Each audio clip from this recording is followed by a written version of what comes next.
बार एक व्यक्ति अपने काम से लौटकर घर आया और साथ में पनीर लाया और अपनी पत्नी को कहा कि आज मेरे लिए बढ़िया पनीर की सब्ज़ी बनाना, क्योंकि आज मैंने बहुत काम किया है और मुझे बहुत ज़्यादा भूख लगी है और मुझे कुछ बहुत अच्छा खाना है। उसकी पत्नी कमरे से बाहर आई और पनीर लिया और कहा कि बिल्कुल, आप हाथ पैर धोकर तैयार हो जाइए, मैं आपके लिए बहुत ही स्वादिष्ट खाना बनाती हूँ। वो व्यक्ति फ्रेश हो गया और टीवी देखने लगा और इंतज़ार करने लगा सब्जी के बनने का, ताकि वो उसे खा सके। किचन से बहुत अच्छी खुशबू आ रही थी। वो व्यक्ति बस सोच रहा था कि जल्दी से खाना बन जाए ताकि मैं अपनी भूख मिटा सकूं। लगभग 1 घंटे के बाद खाना बनकर तैयार हो गया। अब खाना लगने ही वाला था कि उस व्यक्ति ने अपनी पत्नी से पूछा कि खाने में नींबू है कि नहीं, क्योंकि मुझे पनीर की सब्जी में नींबू डालकर खाना है। लेकिन पत्नी ने कहा कि नींबू तो ख़त्म हो गए, आपसे कहा था लेकिन आप भूल गए। व्यक्ति ने अपनी पत्नी से कहा कि रुको रुको, अभी खाना मत लगाओ, क्योंकि नींबू के बिना खाने में बिल्कुल मज़ा नहीं आएगा। तो मैं अभी गया और अभी नींबू लेकर आया। वो व्यक्ति वापस से कपड़े पहनकर तैयार हुआ और नींबू के पास वाली दुकान पर गया। जब वहाँ पर देखा तो नींबू नहीं थे। उसका दिमाग क्रोध से भर गया।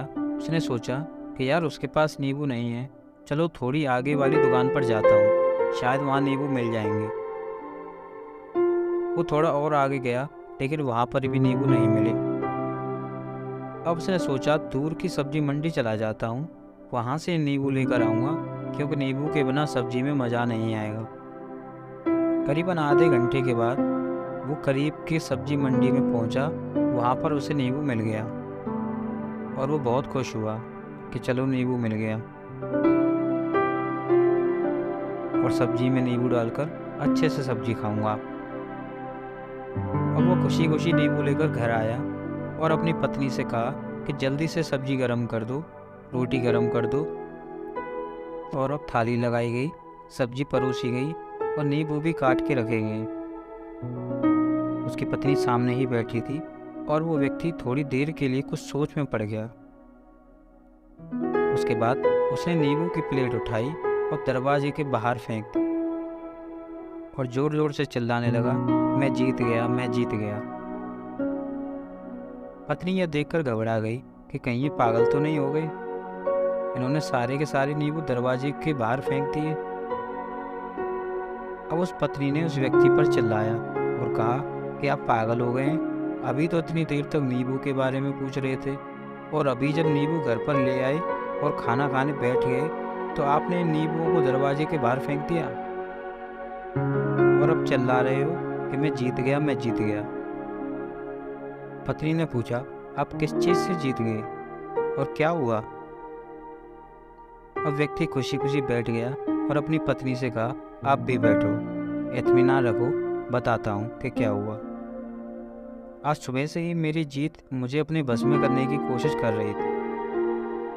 जब मैंने बहुत काम कर लिया तब मुझे बहुत तेज भूख लगी। जब मैं घर पर आया तो तुमने बहुत ही स्वादिष्ट सब्जी बनाई। उसकी खुशबू मेरी नाक में गई। फिर मेरी जीभ ने कहा कि इसे अब नींबू चाहिए। मैं पास वाली दुकान पर गया, लेकिन वहाँ नींबू नहीं मिले। थोड़ी और दूर गया, वहाँ पर भी नींबू नहीं मिले, तो मुझे वो और दूर लेकर गई। उसके वश में आ गया और जैसा वो कहती गई वैसा मैं करता गया, लेकिन अंत में मैंने विजय प्राप्त कर ली।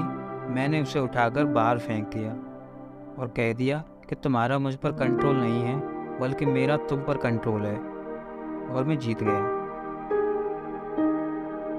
क्या आपको समझ में आया कि कैसे अपनी इच्छाओं पर विजय प्राप्त करें? कई बार लोगों को शराब पीने की आदत लग जाती है और उस चक्कर में वो भटकते रहते हैं। यदि एक जगह नहीं मिलती तो दूसरी जगह जाते हैं, दूसरी जगह नहीं मिलती तो तीसरी जगह जाते हैं। और अक्सर युवाओं के साथ ऐसा ज़रूर होता है कि वो शराब पीने के लिए बैठते हैं, सारी शराब ख़त्म हो जाती है। उसके बाद एक न एक व्यक्ति ज़रूर कहता है कि यार और चाहिए, और चाहिए। इस और चाहिए के चक्कर में शराब ढूंढने के लिए निकलते हैं। देर रात हो जाती है, वो भटकते रहते हैं। एक जगह नहीं मिलती तो दूसरी जगह जाते हैं, दूसरी जगह नहीं मिलती तो तीसरी जगह जाते हैं और अपने समय, पैसे और अपने आप को बर्बाद करते रहते हैं। यदि आपने अपनी इंद्रियों पर विजय प्राप्त नहीं किया तो आप भी नींबू की खोज में सिर्फ भटकते ही रहेंगे और हमेशा परेशान रहेंगे। इसलिए अपनी इंद्रियों पर काबू पाइए और अपने जीवन को खुशी खुशी बिताइए। अगर आपको ये कहानी पसंद आई हो तो वीडियो को लाइक और चैनल को सब्सक्राइब ज़रूर कर दीजिए। धन्यवाद।